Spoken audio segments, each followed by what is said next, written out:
찬송가 95장입니다. 찬송가 95장. 나의 기쁨 나의 소망 되시며 나의 생명이 되신 주 밤낮 불러서 찬송을 드려도 늘 아신 마음 뿐일세. 나의 사모하는 선한 목자는 어느 꽃다운 동산에 양의 무리와 늘 함께 가셔서 기쁨을 함께 하실까. 길도 없이 거친 넓은 들에서 갈 길 못 찾아 애쓰며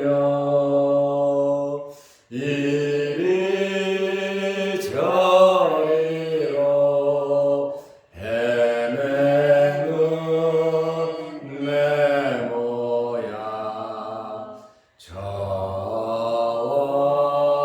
전수 조롱하도다.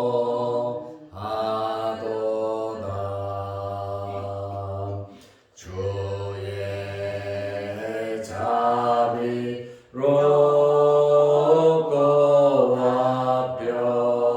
화평한 얼굴 모든 천사도 반기며 주의 놀라운 진리의 말씀에 천지가 와닿아도다. 나의 진정 사모하는 예수님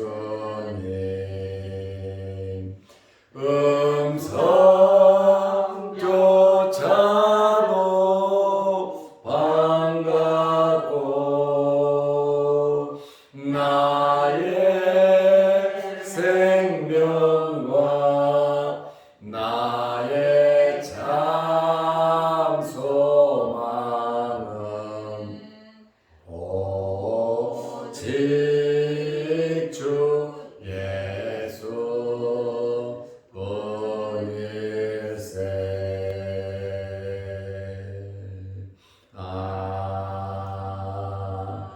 아멘. 사도신경으로 신앙을 고백하겠습니다.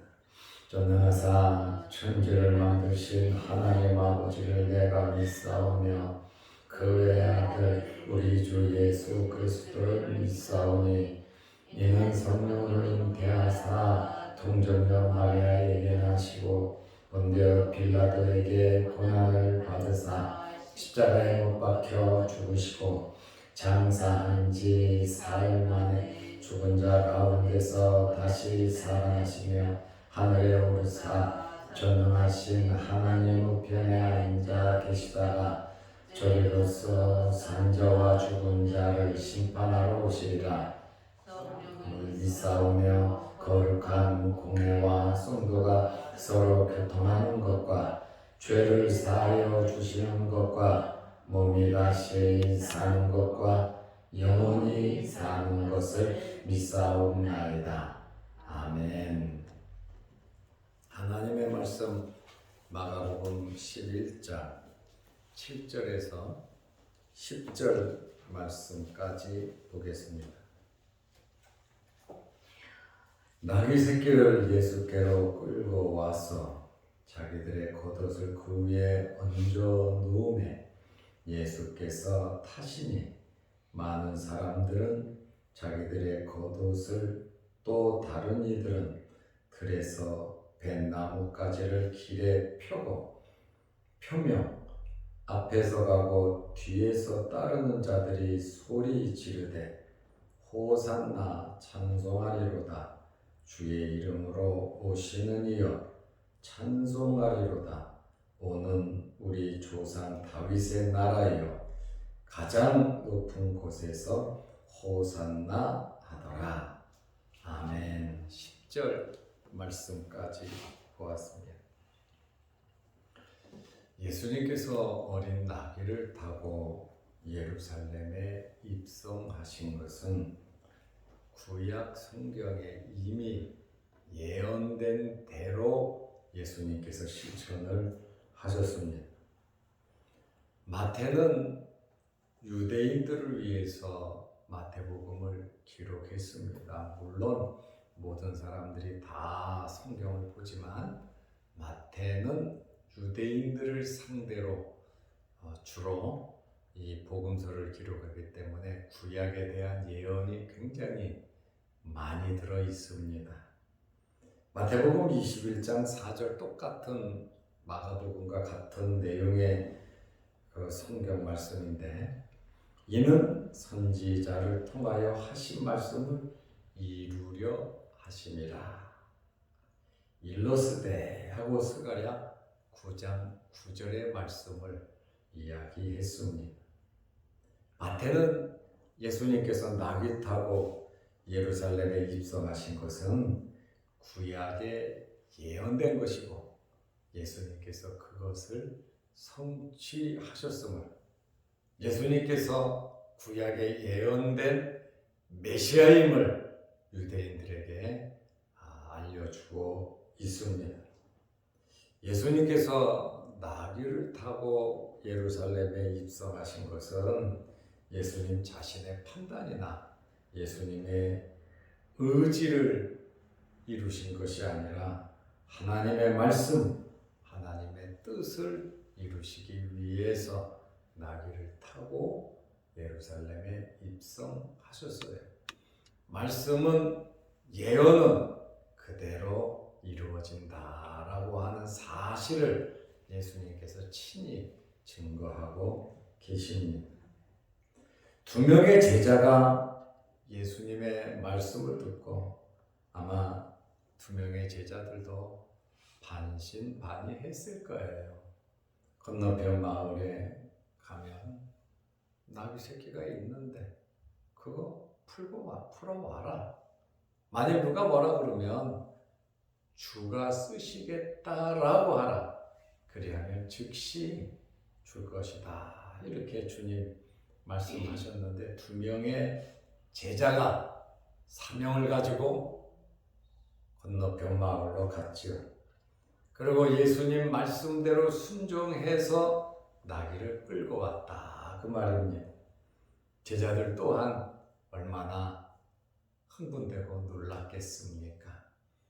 우리가 말씀에 순종하면서 살면 이러한 흥분이, 이러한 기적이, 이러한 말씀이 여러분에게 나타나는 줄로 믿으시기 바랍니다. 그럴 때 우리가 체험을 하게 되고 간증을 하게 되고 또 말씀에 더 깊게 순종을 하게 되어 있습니다. 두 명의 제자가 예수님의 말씀을 듣고 나귀를 끌고 왔습니다. 그리고 주님께 봉사함에 있어서 먼저 믿은 자들이, 순종한 자들에게 기회가 있다는 것을 우리는 발견하게 됩니다. 다른 사람이 하도록 놔두면 다른 사람들이 하는 것이고, 내가 하면 그것이 채워져서 다른 사람들은 또 다른 방면에 봉사를 하게 되어 있습니다. 마가복음 11장 7절에 보면 나귀 새끼를 예수께로 끌고 와서 주님의 말씀에 순종하고, 그 순종의 목적지가 어디냐? 바로 예수님께로 그랬습니다. 목적지가 바로 말씀을 주신 예수 그리스도에게 있다, 그 말입니다. 자기들의 겉옷을 그 위에 얹어 놓음에 예수께서 타시니 나귀 새끼는 안장이 없어요. 그리고 아직 새끼다 보니까 짐을 나르거나 일을 해본 경험이 없습니다. 예수님께서 이 나귀를 타실 것인데 안장이 없으므로 얼마나 엉덩이가 베기고 힘들겠습니까? 그리고 메시아로 왕으로 예루살렘에 입성하시는데 나귀 안장도 없이 그냥 불편하게 들어가셔서야 되겠습니까? 이러한 것을 아는 두 명의 제자가 자기들의 옷을 먼저 올려놓을 수 있는 기회가 있었다, 그 말이야. 다른 사람이 하려고 해도 끌고 온 사람이 제일 가까이 있잖아요. 그렇다 보니까 나귀를 끌고 온 두 제자가 자기들의 겉옷을 벗어서 나귀 위에 얹어 놓았다, 그 말입니다. 봉사와 섬기는 하나님의 일은 먼저 하는 사람에게 기회가 있는 것입니다. 주님께서 필요로 하시고 주님께서 원하고 주님의 몸된 교회에 하나님의 백성들에게 유익된 일이 있다면 두 명의 제자들처럼 순종하고 또 먼저 섬길 수 있는 여러분들이 기회를 잡으시기를 바랍니다. 교회에서 무엇이 필요하고 이것이 이렇게 하실 분 있습니까? 할 때에 여러분들이 이 생각 저 생각 하지 말고 할 수 있으면 두 명의 제자들처럼 겉옷을 먼저 벗으시기를 바랍니다. 그것은 우리에게 먼저, 또 교회에 참석한 사람들에게 먼저, 전체 사람들에게 기회를 주는 거예요. 저는 목회를 하면서 개인적으로 뭐를 하라고 한 적은 많지는 않아요. 대부분 교회에 광고를 합니다. 왜냐하면 모든 사람들에게 똑같이 기회를 주고, 또 섬김과 봉사는 은혜 받은 사람이, 하고 싶은 사람이, 마음에 감동된 사람들이 하는 것이기 때문에 누구에게, 장로님들에게 떠맡겨서 이것은 장로님들이 하십시오 하고 그렇게 하는 것이 아니라, 하다못해 어린 아이들이라도 부모가 하고 싶은 마음이 있을 거 아닙니까? 그렇다 보면 교회에서 주님을 위하고 하나님의 백성들을 위하는 일이라면 앞장서서 먼저 섬길 수 있는 기회는 동일하게 주어도 은혜 받은 사람이 하는 겁니다. 기회는 잡은 사람이 하는 거예요. 하나님의 일은 누구를 통해서든지 하나님 역사하시는데, 이 두 명의 제자가 겉옷을 안 올렸다면 다른 사람이 올렸겠죠. 그래서 천국은 침노를 당하기 때문에 침노하는 자가 빼앗는 겁니다. 봉사하고 섬긴다고 하는 것은 우리가 생각할 때 내 것이 들어간단 말이죠. 희생이 있어야 된다는 것이죠. 그렇지 않고서야 어떻게 우리가 주님을 섬길 수가 있겠습니까? 두 명의 제자들은 자기들의 겉옷을 나귀 위에 얹었습니다. 안장을 대신하는 것이고 예수님에게 편안함을 주기 위함입니다. 내가 가지고 있는 것, 내 것이라고 하는 사람도 있지만 하나님으로부터 받은 하나님의 것, 청지기로 아는 사람들도 있습니다. 물질은 언젠가는 없어집니다. 우리의 마음이 중요한데 마음이 있는 곳에는 물질도 헌신이 따라오는 것입니다. 주님께서 쓰신다면 내가 가지고 있는 그것이 주님을 위해서, 교회를 위해서, 하나님의 백성들을 위하여 쓰임을 받는다면 그것은 얼마나 영광이겠습니까? 우리의 마음, 우리의 몸, 우리가 가지고 있는 물질, 재능, 이것을 주님을 위해서 여러분들이 쓰임 받으시기를 바랍니다. 나귀 새끼의 주인은 누군지 몰라요. 그러나 주님께서 쓰신다고 할 때에 그 길가에서 그냥 보내주잖아요. 주가 쓰신다. 주는 예수 그리스도이십니다. 주님을 위해 나귀 새끼를 바친 그 사람 정말 귀한 일을 했고 아마 복을 많이 받았을 겁니다. 다른 사람들에게는 기회가 우선권이 없어졌지요. 그러나 다른 사람들도, 다른 제자들도 할 수 있는 한 최선을 다해 주님께서 가시는 길을 축복하고 헌신한 것을 우리는 알 수가 있습니다. 우리는 모두 하나님께서 기뻐하시는 일에, 주님께서 원하시는 일에, 필요하신 일에 우리는 쓰임 받아야 하는 것입니다. 마가복음 11장 8절에 보면 많은 사람들은 자기들의 겉옷을, 여러분 기왕이면 나귀 위에 올리면 얼마나 좋겠습니까? 그러나 기회가 없어서 나귀 위에 올릴 수 없으니 주님 가시는 그 길에 내 옷이라도 둬야 되겠다 하면서 자기들의 겉옷을, 또 다른 이들은 들에서 벤 나뭇가지를 길에 펴며 겉옷을 길 위에 편다는 이것은 예수님을 왕으로 맞이한다는 그러한 표시입니다. 겉옷은 그 사람의 신분을 상징한단 말이죠. 속에 무슨 옷을 입든지 물론 중요하지만 겉옷은 그 사람의 직분, 그 사람의 신분, 그 사람의 모든 것을 나타내는 것이 바로 겉옷이란 말이죠. 일전에 바디메오는 겉옷을 던져버리고 주님 앞에 뛰어나갔잖아요.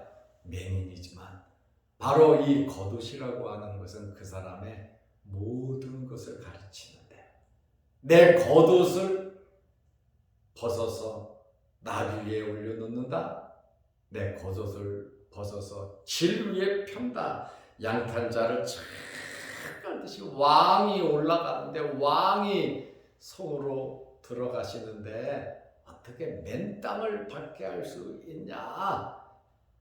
세상의 왕은 어린 나귀 타겠습니까? 아주 크고 힘있는 말을 타고 사람들을 거느리고 나팔을 불고 화려하게 자기의 권위를 나타내며 왕이 성으로 들어가지만 만왕의 왕이신 예수님은 겸손하셔서 어린 나귀를 타시 예루살렘에 올라가시는데, 여러분은 예수님 시대에 있었다면 어떻게 하시렵니까? 나 같으면, 여러분 같으면 예수님께서 나귀 타고 예루살렘 위로 올라가시는데 어떠한 행동을 하시겠냐 그 말입니다. 많은 사람들이 자기들의 겉옷을 땅바닥에 양탄자와 같이 펴들이, 또 들에서 벤 나뭇가지를 길에 쫙 피면서 겸손한 구약 성경에 예언된 메시아 다윗의 자손을 맞이하는, 최선을 다하는, 가지고 있는 것으로 최선을 다하는 그러한 모습을 발견하게 됩니다. 받는 것도 귀하지만 베푸는 것이 사실은 더 귀한 겁니다. 섬김을 받는 것도 귀하지만 섬기는 것이 사실은 더 귀하다는 거예요. 많은 사람들이 길가에 나뭇가지를 폈습니다. 계속해서 나무를 깔았습니다. 종려나무를 길에 펴고 손을 흔드는 것은 왕을 영접하는 고대 의식입니다. 가지를 흔든 이날, 예수님께서 예루살렘에 나귀 타고 올라가신 그 날을 초대교회에서는 종려주일로 이렇게 지켰습니다. 그저 옷을 깔고 나뭇가지를 핀 것으로 끝나지 아니하고 수많은 사람들이 호산나 찬송을 외쳤습니다. 마가복음 11장 9절에 보면 앞에서 가고 뒤에서 따르는 자들이, 이날은 유월절이 임박했기 때문에 예루살렘에 200만에서 300만 명 정도의 어마어마한 사람들이 예루살렘에 모입니다. 그러다 보니 금식을 하면서 준비하는 사람들이 많이 예루살렘에 있었어요. 그런데 예수님께서 그 많은 사람들이 있는 가운데에 예루살렘에 입성을 하셨어요. 앞에서 엄청나게 많은 사람들, 예수님 뒤에서도 엄청나게 많은 사람들이 소리를 지르되 호산나 찬송하리로다 주의 이름으로 오시는 이여. 10절에 보면 찬송하리로다 오는 우리 조상 다윗의 나라여 가장 높은 곳에서 호산나 하더라. 권력에 의해서, 힘에 의해서 백성들이 모인 것이 아니라 예수님께서 나귀를 타고 예루살렘에 올라가실 때 공생의 3년을 지내셨잖아요. 예수님의 소문은 여기저기 많이 나 있으셨습니다. 그리고 예수님께서 예루살렘에 올라가실 때 사람들은 메시아 왕으로 그들이 이러한 찬송을 했는데 시편 118편 25절 26절의 말씀을 그대로 인용한 말씀에 시편 118편 25절 26절입니다. 여호와여 구하옵나니 이제 구원하소서. 여호와여 우리가 구하옵나니 이제 형통하소서. 여호와의 이름으로 오는 자가 복이 있으며 우리가 여호와의 집에서 너희를 축복하였도다. 구원하소서. 이제 구원하소서. 118편 25절 바로 호산나. 호산나의 뜻입니다. 호산나의 뜻은 우리를 구원하소서입니다. 호산나 다윗의 자손이여 찬송하리로다 주의 이름으로 오시는 이여 하고 예수님을 환영하며 외쳤죠. 예수님께서는 메시아라는 말이고 호산나라고 하는 것은 예수님 만세, 메시아 만세라고 하는 그러한 의미로서 예수님을 환영합니다. 이렇게 환영하는 사람들이 다윗처럼 예수님께서 이스라엘의 왕이 되지 않으니까, 재판을 받으니까 십자가에 죽이라고 그들은 돌변하게 되지요. 우리는 우리의 생각대로 되지 않으면 낭망하고 실망할 때가 참 많습니다. 모든 일은 하나님의 뜻 가운데 이루어져야 하는 것이고 말씀을 이루어 가야 하는 것입니다. 이제 남은 것은 예수 그리스도의 재림이 남았습니다. 우리가 이 세상을 떠나면 아버지 나라 갈 것이고 우리가 주님 모실 때 살아있으면 공중에서 주님을 만날 것입니다. 중요한 것은 우리 남은 생애를 어떻게 살아갈 거냐. 내 생명 언제 주님이 부르실는지는 모르지만 나기 위해 옷을 올린 두 명의 제자들처럼 먼저 헌신하는 주님을 위해서 쓰임받는 우리가 되어야 되겠고요. 또 우리가 할 수 있는 한 길에 우리의 겉옷을 피든지 들에 있는 종려나무가지를 갖다가 땅에 깔든지 그러면서 주님을 찬양하는 이러한 백성들처럼 우리가 세상 떠나는 날까지 우리의 믿음, 우리의 신앙을 지켜야 하는 겁니다. 어떤 환경이 우리에게 주어지든지 엄청난 일이 생기잖아요. 주님이 십자가에 못 박혀 돌아가시잖아요.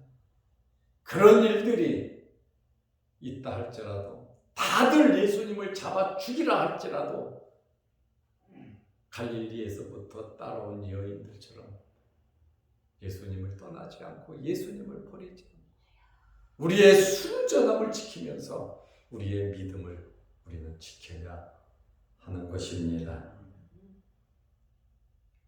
마가가 이 말씀을 호산나 이것을 기록한 것은 예수님께서 유대인들에게 단순히 다윗의 자손, 왕의 후손, 맞아요. 예수님은 다윗의 자손이에요. 그것을 알리려고 하는 것이 아니라 예수님은 구약에 예언된 메시아라고 하는 이 사실을 강조하고 있습니다.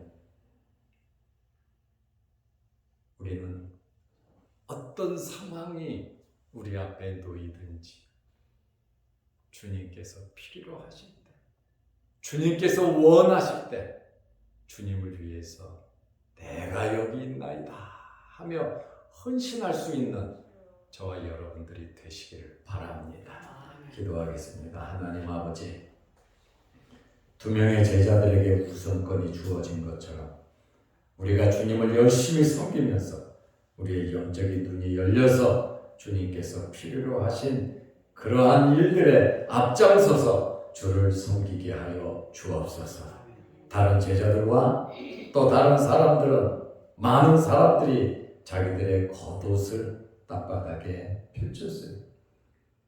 다른 이들은 나뭇가지를 펴며 길에서 소리를 지르며 호산나 찬송을 했습니다. 그러나 일주일이 되기도 전에 이들의 외침은 십자가에 못 박으소서, 십자가에 못 박으소서 이러한 외침으로 변한 것을 우리가 잘 압니다.